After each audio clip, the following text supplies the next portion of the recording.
बहन बेटी जिसको उठा ले गए थे गुंडे, उसको बरामद कराने के लिए दौड़ रहा सड़कों पे, आपने देखा था नहीं देखा था?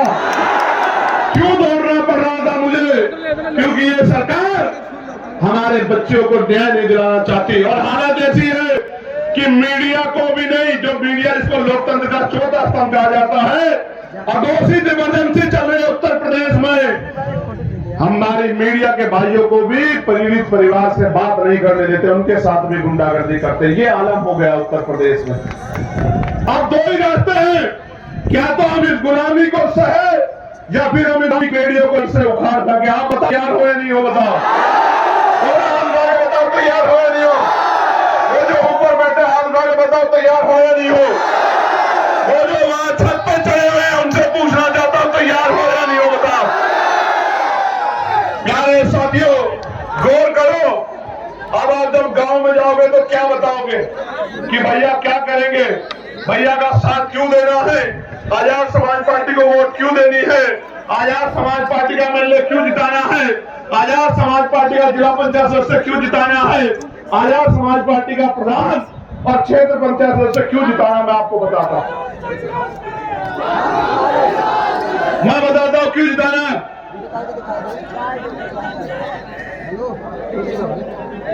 मैं बताता हूं क्यों जिताना है। अगर आपको 15% अतिरिक्त आरक्षण चाहिए पिछड़े वर्ग के लोगों को, अति पिछड़े समाज को, मौर्य जी यहां बैठे, प्रजापति जी यहां बैठे, बिल्कुल साफ कह रहा हूं, जिसकी सरकार होगी, जिस विचार की सरकार होगी, उसी भाव से काम करेगी।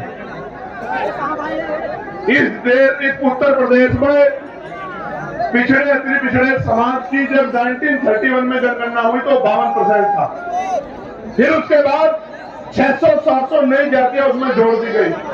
आज वो 70% के करीब बैठता, 65% के करीब मिल क्या रहा है, 27% आरक्षण।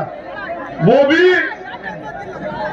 मध्य प्रदेश में जहां 90% SC ST OBC है, वहां मिल रहा है 14%, 13% आज तक भी नहीं दे रहे हैं।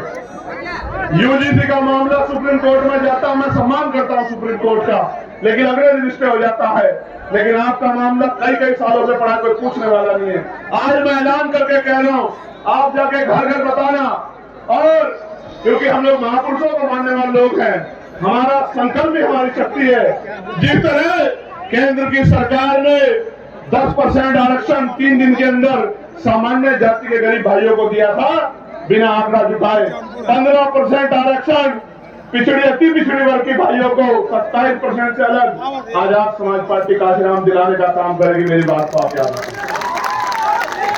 जो अति पिछड़ी जातियां हैं, 100 नौकरी आएगी तो 15 नौकरी आपके परिवारों में उस तरह पहुंचेगी जिनमें आपके हिस्से को कोई दूसरा नहीं ले पाएगा। और बाकी आपकी हिम्मत पे है, आप पढ़े लिखे आपके बच्चे जनरल मेरिट या पिछड़े वर्ग में भी जाएंगे तो उसमें भी आपकी नौकरियों का संरक्षण करने का काम हम लोग करेंगे। मेरी बात को आप याद रखें। प्यारे साथियों, जातिगत गणना में ओबीसी का अगर कॉलम जुड़वाना है, ओबीसी की गणना करानी है, ये पता करना है कि ट्रैक्टर किसके पास है, ट्रॉली किसके पास है, बस किसके पास है, 4 पहिया गाड़ी किसके पास है, 2 पहिया गाड़ी किसके पास है, किसके अकाउंट में कितने पैसे हैं, किसके पास कितना बिजनेस है, किसके पास क्या व्यापार है, किसके पास कौन शिक्षित है, किसके पास जमीन, अगर जानकारी करनी है तो जनगणना करानी ही पड़ेगी और आर्थिक आंकड़े भी उसके जारी करने पड़ेंगे। ये तभी संभव होगा जब आजाद समाज पार्टी काशीराम के मेंबर असेंबली में और पार्लियामेंट में खड़े होंगे, तभी संभव होगा, इसके अलावा कोई रास्ता नहीं।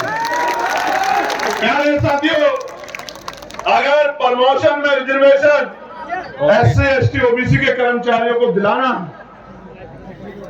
उनके हितों की रक्षा करनी है तो आपको आजाद समाज पार्टी काशीराम को ताकत देनी पड़ेगी। अगर आपको निजी क्षेत्रों में आरक्षण लागू कराना है, अपने बच्चों की हिस्सेदारी सुनिश्चित करनी है भेदभाव वाले समाज में, तो आजाद समाज पार्टी काशीराम को आपको वोट देनी। क्योंकि आजाद समाज पार्टी काशीराम का इकलौता सांसद ही वहां यूजीसी के गाइडलाइन के समर्थन में सड़क और संसद में लड़ रहा था, दिल्ली जंतर मंतर में लड़ रहा था, बाकी तो आंख छिपा के इधर उधर घूम रहे थे।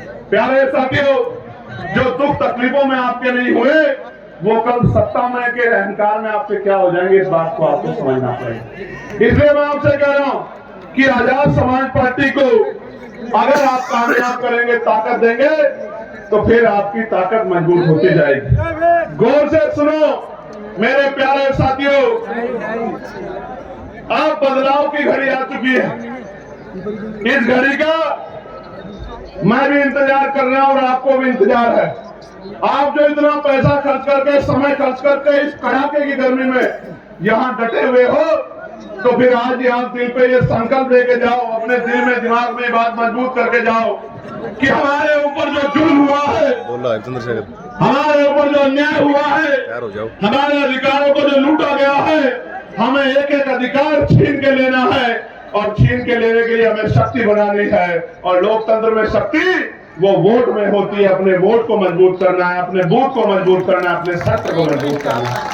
प्यारे साथियों, आज जनता की अदालत लगी है, जनता की अदालत, और जनता की अदालत में फैसला होना है और इसका मौका 2027 में आएगा।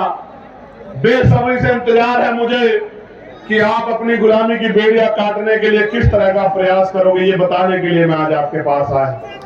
प्यारे साथियों, मेरी बात पर गौर करो। कब तक बेबसी, लाचारी, गरीबी, बीमारी, परेशानियों की जिंदगी जियोगे? एक समय था कि देश आजाद नहीं था, तमाम तरह के वैधान थे, तमाम तरह के जो है आपके ऊपर बंदी से लगाई गई थी, लेकिन बाबा साहब अम्बेडकर ने, मैं इस कहानी को इसलिए कह रहा हूं कि आपको, मेरी नौजवान पीढ़ी को पता लगे कि बाबा साहब अम्बेडकर ने अपने 4 बच्चे कुर्बान किए और कैसा समय बिताया। गौर से सुनो, ये जो अगली 10 मिनट है, ये आपके दिल पे ऐसी छाप छोड़ेगी कि आपको पता लगेगा बाबा साहब ने हमारे लिए क्या किया। प्यारे साथियों, इस देश में जिसके पास वोट का अधिकार नहीं है, वो किसी संवैधानिक पद पे नहीं जा सकता है। मेरी बात को अब याद रखना, सिर्फ संवैधानिक पद पे नहीं जा सकता है,